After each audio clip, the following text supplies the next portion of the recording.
যেন ওড়িশার রোমান্সের রাজা চলে গেলেন উত্তম মহান্তি, ঋতুপর্ণার স্মৃতিতে অমলিন সুপুরুষ নায়ক। এখানে যেমন উত্তম কুমার, ওড়িশায় তেমনি উত্তম মহান্তি। আমার সুপুরুষ নায়ক বলেই সম্মাননা ঋতুপর্ণা। ওর হাসি মুখ দেখলেই যেন মন ভালো হয়ে যেত। পর্দায় তিনি কখনো নায়ক, কখনো বাবা, কখনো সহশিল্পী, কখনো বন্ধু। ওড়িশার সিনেমা প্রেমীদের কাছে চিরস্মরণীয় এক নাম উত্তম মহান্তি। বৃহস্পতিবার রাতে গুরুগ্রামের এক বেসরকারি হাসপাতালে দীর্ঘ অসুস্থতার পর বিদায় নিলেন ওড়িশা চলচ্চিত্রের এই কিংবদন্তি অভিনেতা।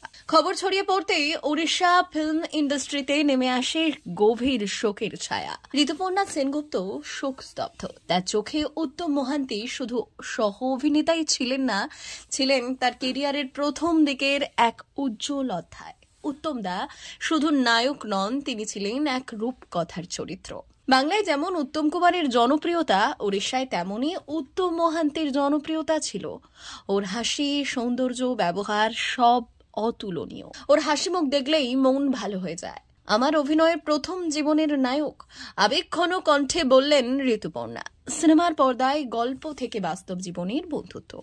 ওড়িশার এই খ্যাত নামী নায়কের সঙ্গে ঋতুপর্ণার অভিনয় জীবনের পথ চলা দীর্ঘ। 5টি ছবিতে তারা একসঙ্গে অভিনয় করেছিলেন। আমরা কত নাচের দৃশ্যের শুটিং করেছি বারিপদায়। কত স্মৃতি জড়িয়ে আছে ওর সঙ্গে। এত হিট ছবির নায়ক, অথচ কি মাটির মানুষ। ঋতুপর্ণার স্মৃতিচারণে উঠে এলো এক বিশেষ মুহূর্ত।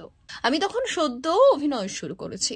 সেটে পৌঁছতেই উত্তম দা আমাকে দেখে বললেন, এই মিষ্টি মেয়েটা কে? তারপর থেকেই আমাকে ডাকতেন সুইট মেয়ে বলে। প্রথম থেকেই ওর ব্যবহার ছিল অভিভাবকের মতো। আমি ওর সঙ্গে সিনেমার সেটে কাজ করতে গেলে মনে হতো আমি যেন পরিবারের মধ্যেই রয়েছি। সিনেমার পর্দায় তাদের সম্পর্ক ছিল কখনো নায়ক নায়িকার, কখনো বাবা মেয়ের। স্বপন সাহার এক ছবিতে উত্তম মহান্তি ঋতুপর্ণার বাবার চরিত্রে অভিনয় করেছিলেন। তখন আমি লেক মার্কেটে থাকতাম। উত্তম দা গেস্ট হাউসে ছিলেন। আমার বাড়িতে প্রায়ই আসতেন।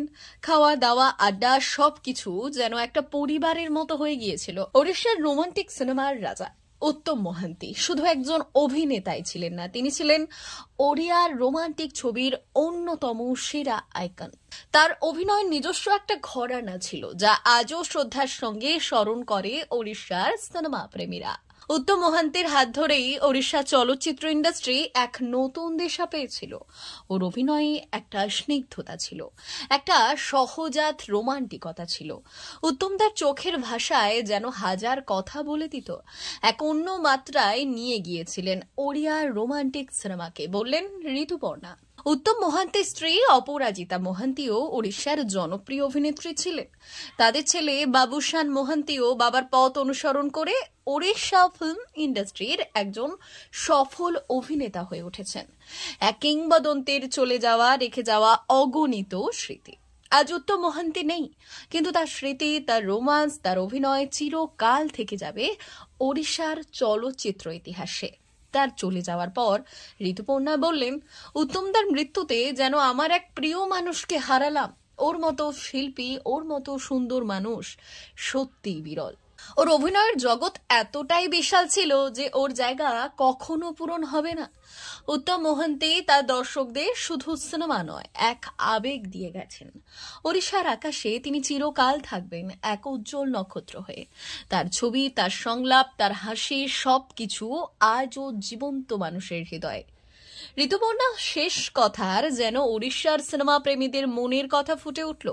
উত্তম দা ওড়িয়া সিনেমার এক বিশাল অধ্যায়, যা কখনো মুছে যাবে না। ওর ছেলে বাবুসান আজ ওর উত্তরসূরি। আশা করি বাবুসান বাবার ঐতিহ্য সঠিকভাবে এগিয়ে নিয়ে যাবে। তবে উত্তমদার শূন্যস্থান কেউই পূরণ করতে পারবে না। একজন শিল্পী চলে যান, কিন্তু তার সৃষ্টি থাকে। উত্তম মহান্তিও রয়ে যাবেন তার অসংখ্য ভক্তের হৃদয়ে, তার সুপুরুষ হাসিতে। তার রোমান্টিক অভিনয়ে ওড়িশার আকাশে চিরকালীন এক তারকা হয়ে। ব্যুরো রিপোর্ট, ভুবনগ্রাম সংবাদ।